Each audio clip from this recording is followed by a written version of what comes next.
Hi, and welcome to Chem 100 Spring 2026. My name is Jessica Stanfield, and I'm going to be your instructor this semester. I know everything on your scheduling and stuff says Jessica Woods. The correct name is Stanfield. I got married back in 2018, and I think I need to just go sit at HR with my marriage certificate and get them to change my name. Um, it's an ongoing process. Anyway, so Stanfield is the correct name. That is my legal social name, everything. So please address me as Professor Stanfield, not Woods. Um, which is good because my mom was a teacher too. So when I first started teaching and I was still going by Woods, I kept looking around for my mom. I'm like, wait, no, no, wait, I'm the one in charge of the classroom now. Anyway, um, so welcome to spring 2026, and I am looking forward to helping guide you along with your journey through Chemistry 100. So this intro video is just to show you our syllabus and walk you through a little bit of the way the course is laid out. It is a fully online, well, almost fully online, asynchronous course. The caveat there is that you do have to come to campus and our test proctoring center to take your exams, which I'll explain more about that in a few minutes. So it's like 98% online. You just have to show up to campus a few times during the semester in order to take your exams. But everything else about our course is fully online. So unless you end up in the 100L course that I wound up teaching this semester, or you stop by my in-person office hours, I probably won't see a whole lot of you this semester. So my videos will be your way to interact with me, or Zoom too, obviously, because I do have Zoom office hours. So let's take a look at our syllabus. All right. So, again, Jessica Stanfield. And then I've got office hours twice a week, once on Mondays and once on Tuesdays. The Zoom office or the office hours on Mondays will be held on campus.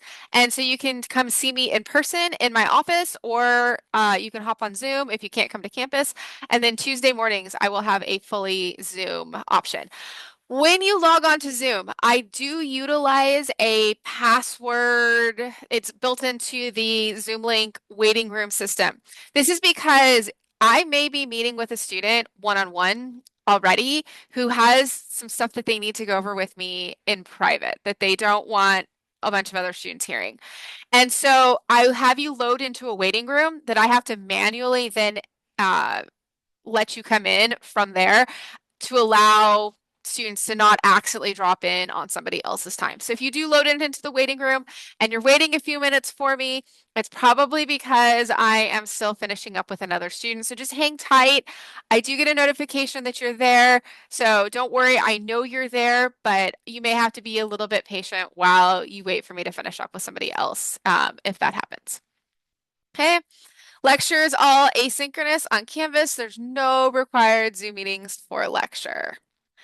Chem 100 is designed for students not planning to take general chemistry. So if you need Chem 200 and or Chem 200 and Chem 201, this is not the course for you. If you have to go on to Chem 200, you need to be in Chem 152, not Chem 100. All right. We do have a co-requisite. You need to be enrolled in a 100L course.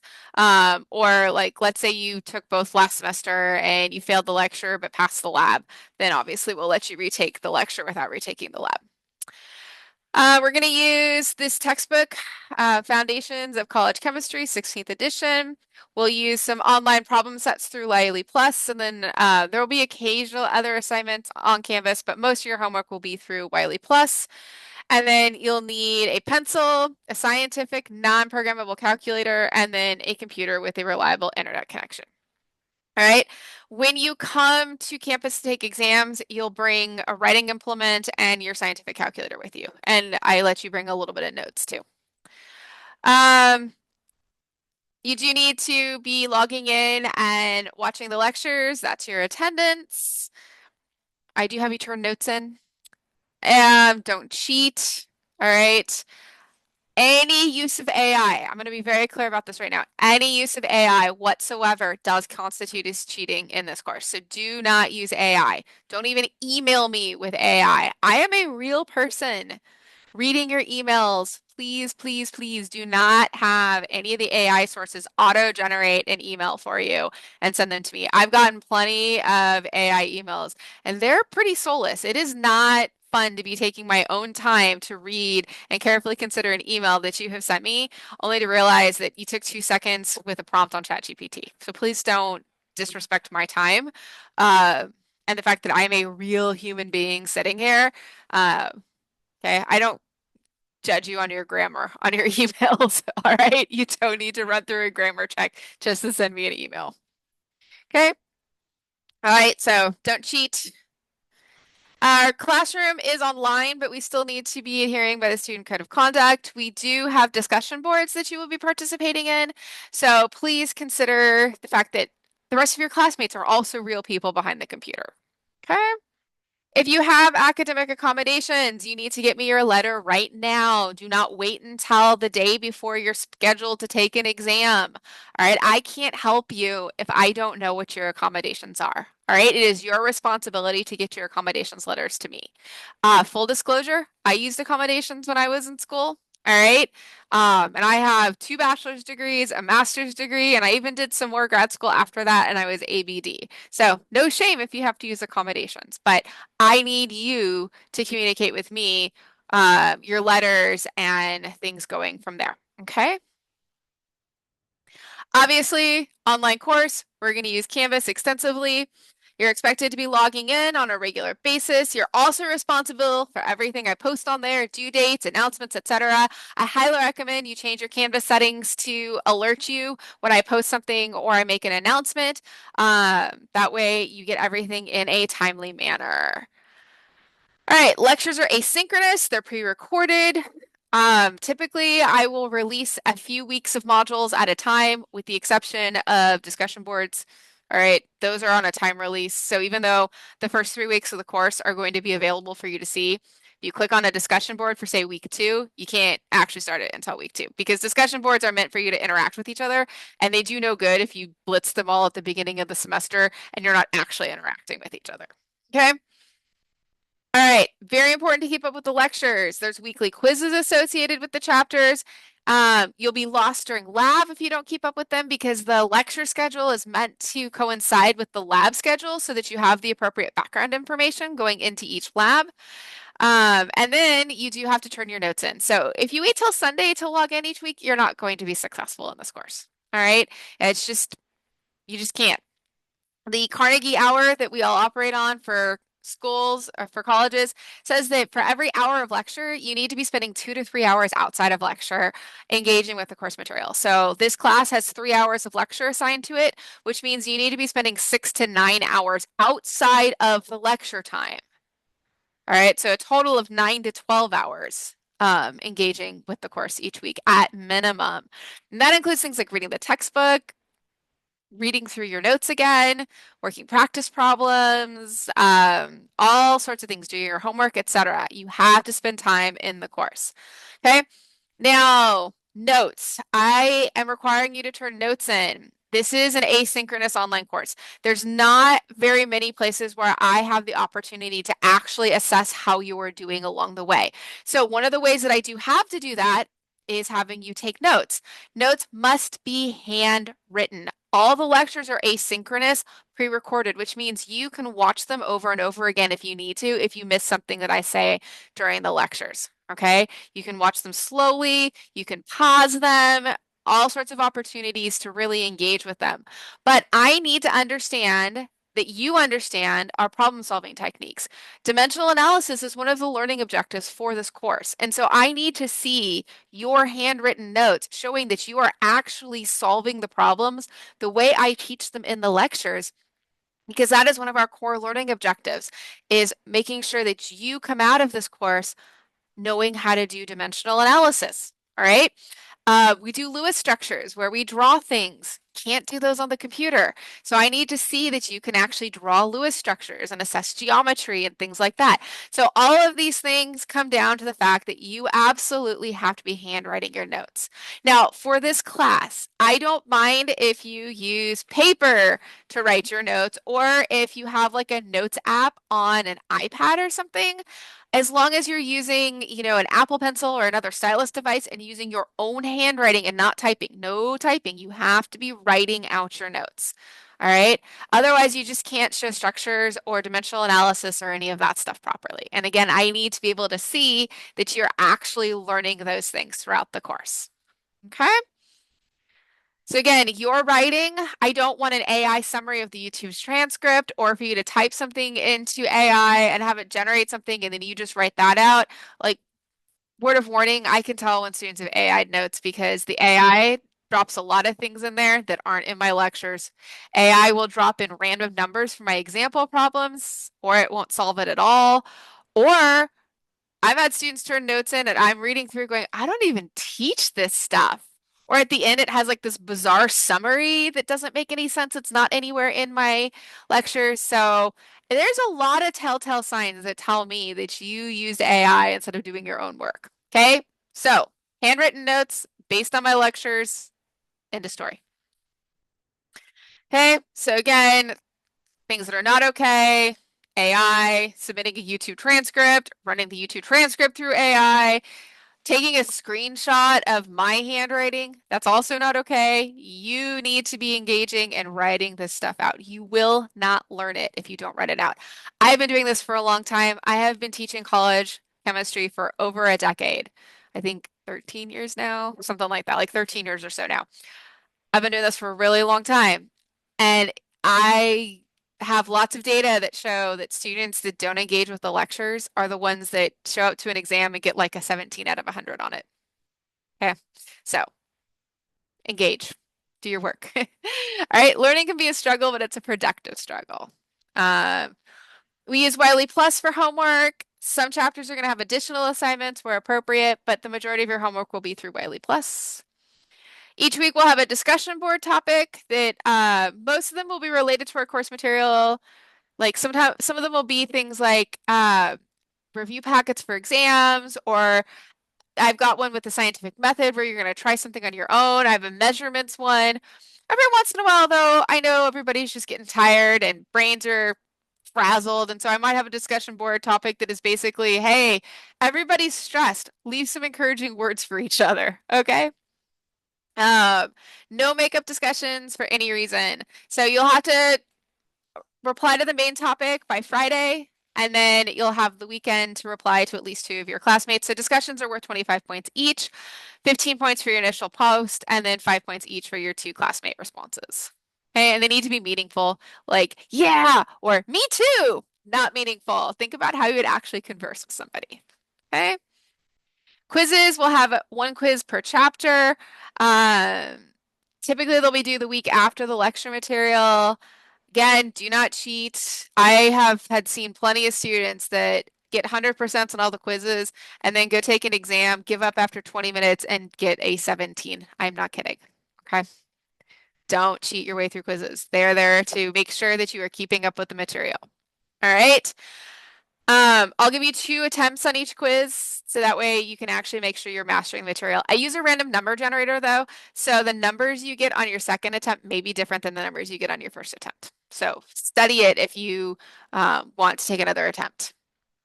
Hey, quizzes are due at 11:59 p.m. on Sunday nights. They will lock immediately after. No makeup quizzes whatsoever. No budging on this. It's too complicated to try to do makeup quizzes, and I need to be able to release the answers to the class, so I just cannot do makeup quizzes.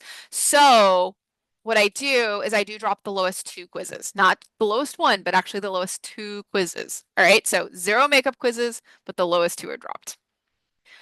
We have 3 exams. They're on the schedule, and we have a final. It's on the schedule, so you will have 4 times. 4 times you'll have to come to campus to take exams. You'll be taking your exams in the test proctoring center. And they, as far as I know, they haven't changed anything. They should be open from Tuesday through Saturday. So the week before an exam, there will be an assignment for you to make your testing appointment. So you will make your appointment, and then in the assignment, you will submit to me the day and time that you are taking your appointment at or your test at to make sure that it's within the right window. This is especially critical when we get to the end and exam 3 is 1 week and the final is right after it, making sure that you schedule for the correct week. Um, and so as those come in, I verify that you've booked within the correct testing window. If you're all good, you get 5 points. If you've booked outside the testing window, I'll give you a 0 and I'll leave you a comment saying, hey, you booked for the wrong period. Please rebook and resubmit, and I'll give you your points. Okay, so the testing appointments, I always let you resubmit that assignment if you have booked incorrectly. All right. So you'll come to campus, you'll take your exam.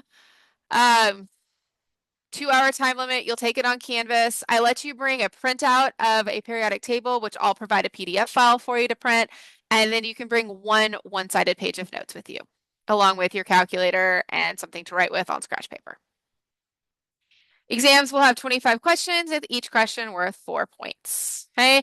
Makeup exams are only given for verifiable extenuating circumstances. I was not ready to take the exam is not a verifiable extenuating circumstance. I didn't know I had an exam. Not okay. They're on the schedule, and the week before you will be submitting your appointment to me. Okay, so you got to show up the week of the exam. And then at the end of the semester, we'll have a cumulative final exam. Chapter 18, we don't have any normal midterm questions about Chapter 18. So Chapter 18 will have a few questions on the final, and then the rest of the final will be cumulative from the semester. I reuse questions from the midterms on the final. So you can study your 3 midterms in order to help prepare for the final. All right, no late work in this course. I've tried doing late work, and students just end up behind and not prepared for the tests. So I am no longer accepting late work. You've got to be keeping up with the course. There's a lot of material we cover, and again, if you're not keeping up with lecture, you're not ready for lab either. And so I have to make sure that you're actually pacing yourself and keeping up with the material. So I am not accepting late work. If something happens that during the semester that's impacting your ability to keep up with the course, please email me, contact me. If you can't make my office hours, let's set up a meeting and then we can have a conversation about what's happening and we can talk together about the reasonableness for success or not in the course. Okay? Always keep me in the loop. I can't help you if I don't know what's going on. All right? Again, time commitment. You got to be spending time with it. Again, you need to be spending a minimum of 3 to 4 hours each week watching your lecture videos. And then you need to be studying on top of that, minimum 6 to 9 hours. It's a struggle. I mean, it's going to take work. You're probably not just going to automatically understand it. I have a 5-year-old. I'm in my 40s and I have a 5-year-old. I waited a while to have a kid. She's in kindergarten right now. They're learning to read. And at the beginning, it really was a struggle. She was melting down like mad because it wasn't just coming to her automatically. She has to work at it. I think we finally hit a turning point. A few nights ago, she wanted to do her homework, which is to read in her room by herself. I said, okay, that's fine. I'll let you try it in your room by yourself. We want to build an autonomous child here. We're raising a future adult. And I could hear her talking. So I went and I stood by her door to figure out, is she playing or she was sounding words out. And when her time was up, when her timer went off, she comes running out to me, Mommy, Mommy, Mommy, guess what I can read now? So proud of herself and so excited that she had actually worked to figure out how to sound out some words. She figured out how to sound out narwhal and unicorn. And she was super, super proud of herself. And so I want you to have those moments too. Work really hard, do really well, and then you can have that, oh my gosh, this clicked and I got it and I'm so proud of myself moment. Okay? So it's a struggle. Not gonna mince, words here. It is a struggle, but it can be a productive struggle if you put the work in. Okay? All right. And don't wait till Sunday. You need to be logging in like daily and keeping up with everything. Okay, here's my grading breakdown. I use a weighted average, so quizzes are 20% of your grade, exams are 40%, finals 20%, discussions are 5, homework is 10, and your notes are 5%. Okay.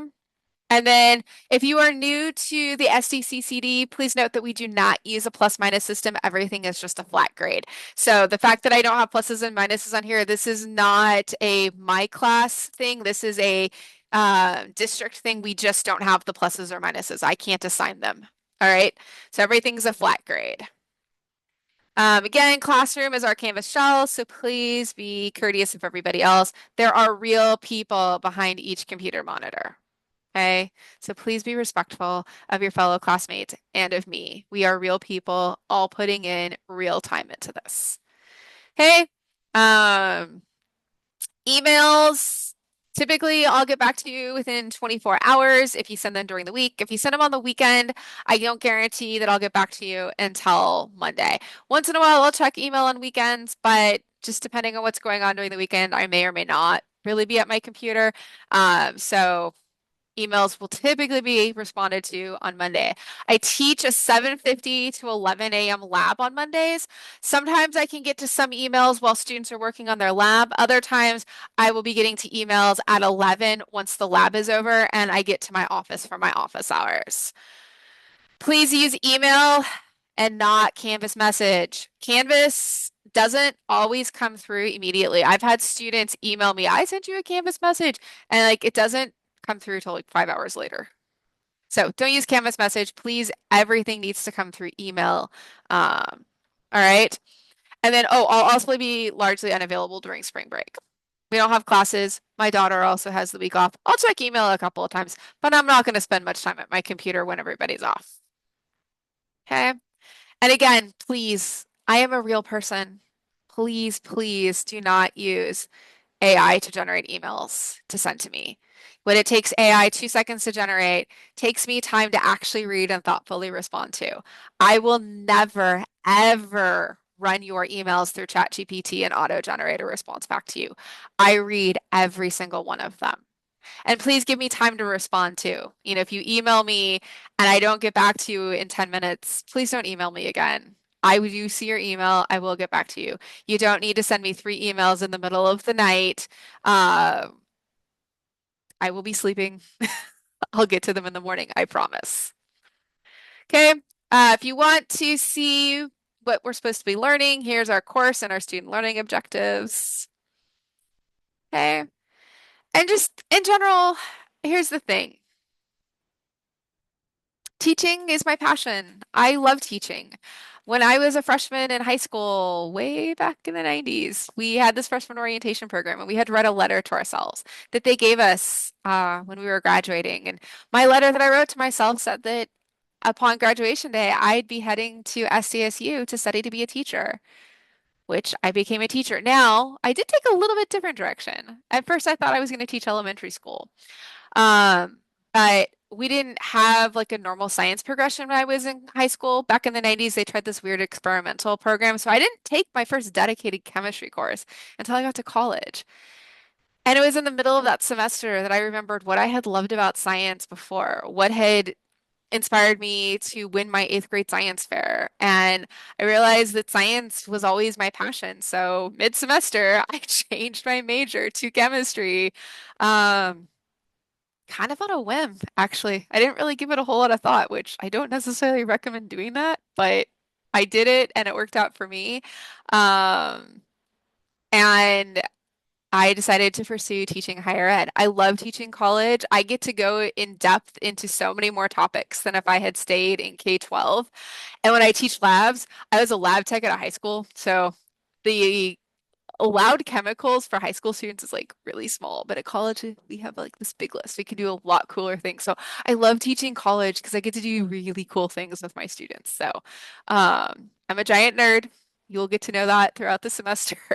You can probably see in the background, this is my home office. It's an office slash a craft room slash whatever my daughter decides it is because she thinks that everything that's mine is also hers. Um, so I'm a giant nerd too. So I really love what I do and I love seeing my students succeed. And if you communicate with me, I can try and help you. All right. I can't help you though if you don't communicate with me. All right.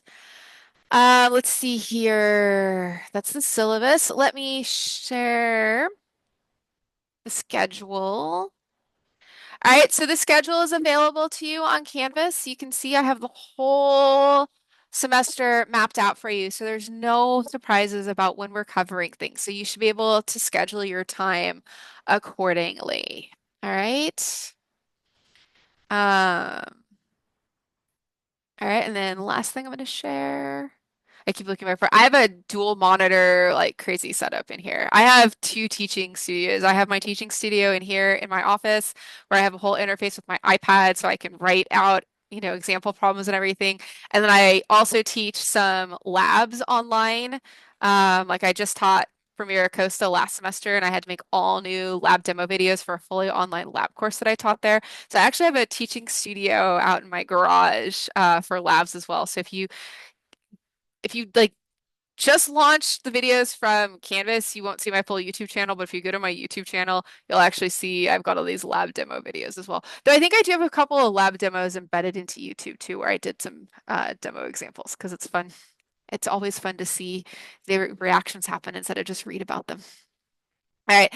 So, okay, let's hear that. I need this one. There we go. Okay. So here we are. You can see week one, February 2nd to February 8th, our intro and syllabus. The only thing that's missing here is the page I'm going to create once this video processes and I get it uploaded to YouTube. And so you've got the syllabus and the schedule available to you. There's a syllabus quiz. You can take it and take it and take it until you get 100%. I think I put 50 attempts on there. If you can't get 100% within 50 attempts on the quiz, email me. You can use the syllabus on it. So you should be able to get 100% and start off the semester strong, no problem. There's an assignment for you to practice handwriting something and then uploading it on Canvas to make sure that you are submitting your notes appropriately. We've got our chapter one lecture videos and then your chapter one notes. Chapter two spans both weeks 1 and 2. So you can see I put the chapter two lecture videos in week 1. The notes are going to be then due in week 2. So you can start those in week 1. And then chapter 3 is due in week 2 as well. We've got our first discussion this week, and then your homework assignment is just an orientation assignment to get used to the Wiley Plus system. Week 2, you can see it's already open for you. We've got chapters 2 and 3, the lecture videos due. You've got a discussion board on measurements. You've got your chapter 1 homework and then the chapter 1 quiz. Week 3, chapter 4 lectures, you'll have a discussion board, a couple of homework chapters, a couple quizzes, and so on and so forth. So it all follows that schedule that you have available to you. I have the first 3 weeks open, just that way I don't overwhelm you with the entire semester all at once. Typically, I'll open a few weeks in advance. That way, if you want to work ahead, you can work ahead on pretty much everything except for the discussion boards. All right. So probably sometime next week or the beginning of week 2, I'll open weeks 4 and 5. So everything's built. I think except for one quiz I had to rewrite because Canvas was being funky with it. But basically the whole course is built, so I just will turn it on as we go. If you wanted to watch lectures ahead, the entire course is on my YouTube channel. I'm trialing this over at Grossmont with a class right now, running my YouTube videos through Canvas Studio because I got word that Canvas Studio is finally preserving the subtitles, which it wasn't before. And if you run the YouTube videos through it, it's not supposed to have the YouTube ads in them. So I'll probably run everything through that in a couple of weeks once I make sure that it's working the way I've been told it works. However, I'm not going to remove them from my YouTube channel. I know I have students that don't like that are doing a lot of their work on their phones, which is really hard to watch my lecture videos in the Canvas shell on your phone. I have some students that have said that they like to use like a Fire TV stick that signed into YouTube and they watch the lecture videos up on like their TV so that it's bigger and they can see what I'm writing easier. So even if I do decide I like the way the Canvas Studio runs everything, I'm not going to remove anything from my YouTube channel. In fact, here, why did I do this? I want to go here. I'm going to open something up real quick and I'll show you. So you can actually go to my YouTube channel. Here's the intro video I just made for Chem 141 earlier today. That's the class I'm teaching at Grossmont. And you can see with my playlists, Chem 141, Chapter 9, Chem 111, Chapter 13, Chem 100, Chapter 14. So this is this class, Chem 100. And you can see I have everything, every chapter we do put into a playlist. So I've tried to make it very convenient for you to pull up the lectures in whatever medium works for you, your cell phone, your computer, Fire Stick on a TV, etc. So, yeah, so like I said, I'm going to try the Canvas Studio, see if I like the interfacing or what kind of feedback I get. My Grossmont class is a hybrid class. The lecture and the lab is linked. It's all one class instead of separate classes. So they have their lecture online, and then I see them once a week for 6 hours for lab. So I'm going to give it a week or two with them, and I'm going to ask them in class how the Canvas Studio interface through Canvas is working. And if they say it's working well, I'll try it here at City College. But if I get feedback from them that no, it's trash and they're just going to YouTube anyway, then I'm not going to bother running it through Studio for City. So we'll see how that goes. All right, but right now, like I said, everything I do here, I'll show you here. I'll click on this. So I do have everything. Uh, chapter one is just one video. Most chapters are multiple videos. I broke it into small pieces. So you can watch it through here or you can click on the watch through YouTube. Again, whatever is convenient for you. I've tried to make it as reasonably seamless for you to access the lectures as possible. So I think that's about it. Um, I hope everybody has a fantastic semester. I'm looking forward to guiding you along your journey in chemistry this semester. I hope you learn a lot. I hope you enjoy your 100L course that you're taking alongside the lecture because that's where you actually do get to do everything hands-on. I had a big part in the 100L lab manual, so I really love the 100L course. It's a lot of fun. So have a great semester and email me if you have any questions. All right. Good luck.